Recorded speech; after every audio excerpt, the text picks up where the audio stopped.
Hello guys, it's almost lunchtime, so I'm getting ready for lunch. I'm cooking something fishy. What is it? Sweet and sour fish.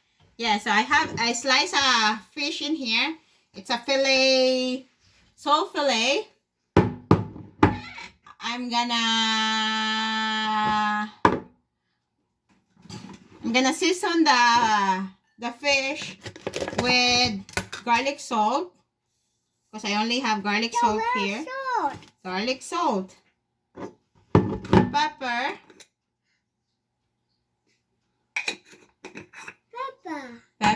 yeah, and I'll just add a little bit of thyme, because thyme is good for the fish. Where's my thyme? I'm a mop. I'm a mop. I'm a mop. I'm a mop. Thyme. And mix it. This is thyme. Okay. Time after time. Then mix this. And I'm gonna leave this for a few minutes to marinate so the flavors goes through the fish. But if you have no time, that's okay. You can cook it right away. Okay, I'm just gonna leave it for a few minutes while I prepare the carrots and ginger for the sweet and sour fish. So I have an egg here and flour to coat the fish. So you're going to deep fry the fish.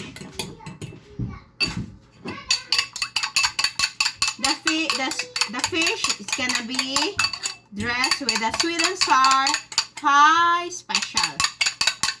Okay, mix the milk in the fish.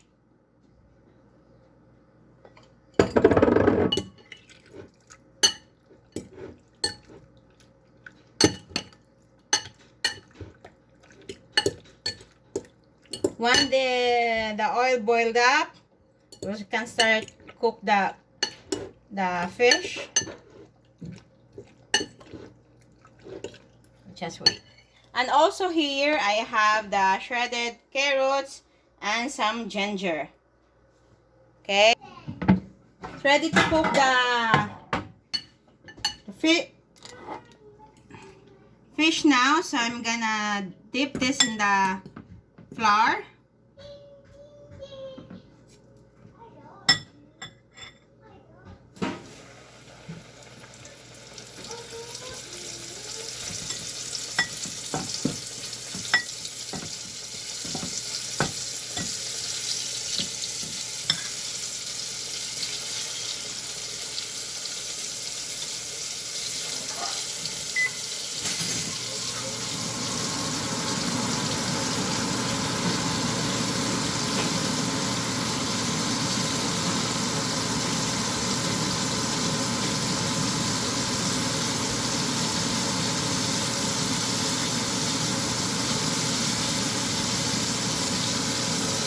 We're gonna cook this for 6 minutes.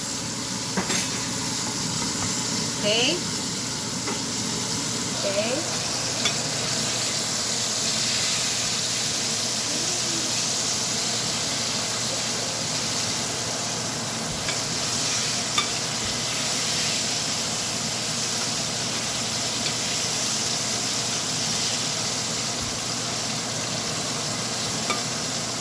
Katron, mapasok Katron!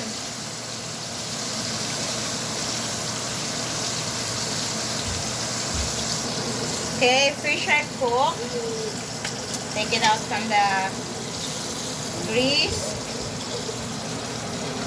Put it in the paper towel. So we can drain the excess oil to the towel. More.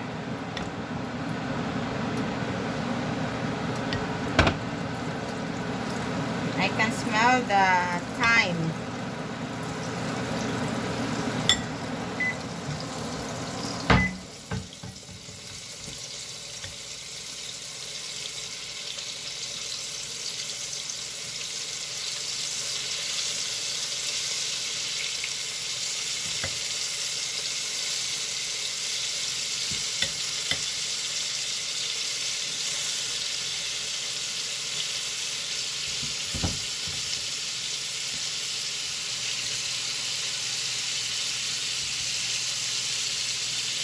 gonna cook this, the second batch, for 6 minutes again.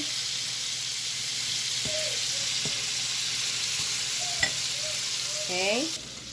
Okay, with that sauce, I have soy sauce, sweet chili Thai sauce. That's why I called it sweet and sour Thai special. And also vinegar.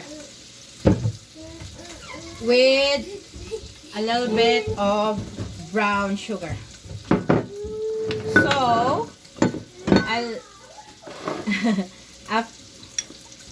it's 2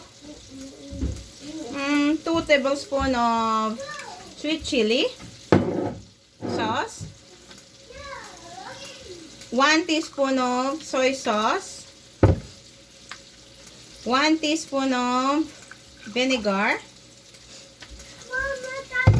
and 1 tablespoon of brown sugar. I'll mix this.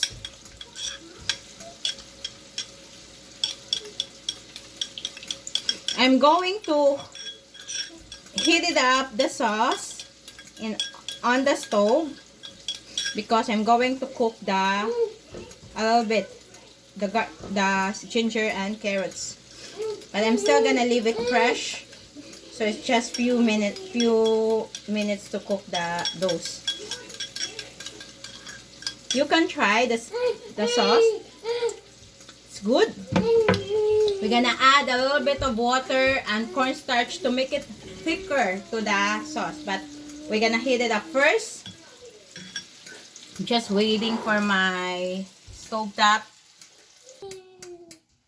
Okay, so I'm going to heat it up a little bit, the sauce.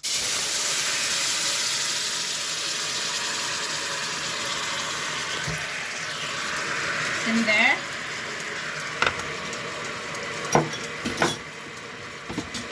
Put the carrots and the ginger.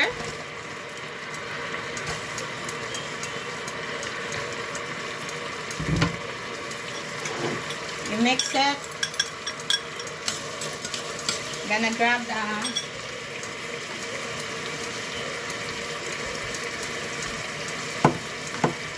water. I put water to the juice I mix in, and a little bit of starch. Cornstarch. And put it in the pot, mix with the other sauce. And see here? See? My sauce already thicker, so I can turn off the heat. You can cool it down so you can try it, the sauce. I'll cool it down first. And you can add your fish to the sauce. And mix it together. And now you have a sweet and sour fish. I will try it for you because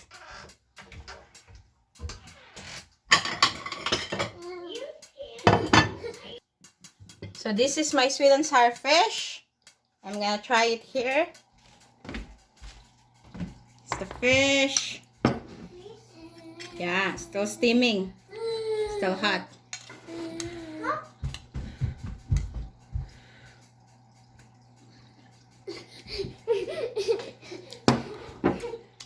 Chief kiss. Chief kiss.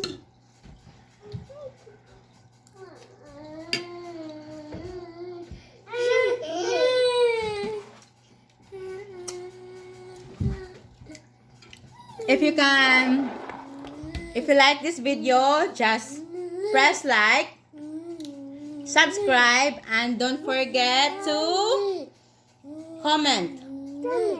Thank you for watching and enjoy. Hope you like this video. Bye-bye.